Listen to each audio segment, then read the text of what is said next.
જય માતાજી મિત્રો। તો આજે ઘઉં વાયા હતા એમાં પોણીવાળો આવી ગયો મિત્રો। તો જુઓ મિત્રો આ ઘઉં છે ને આ બાજુ જુઓ પોણી ચાલુ હોય, પોણી ચાલુ અત્યારે। અને આપણે પહેલા વારે તમને દેખાડ્યા હતા કે ઘઉં હજી વાયા જ હતા અને આ જુઓ આવડા ઘઉં થઈ ગયા। અને ખાતરની થેલી પણ લાવ્યા જુઓ।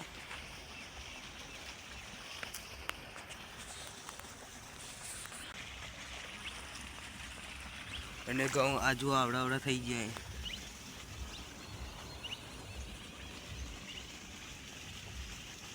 તો આ બ્લોગ વિડીયો પૂરો જોજો અમારો અને થોડો સપોર્ટ કરતા રહેજો।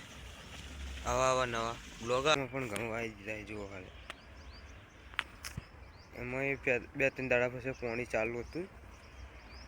આ જુઓ આ ઘઉં આવી દીધા છે ને ચાડામાં પણ।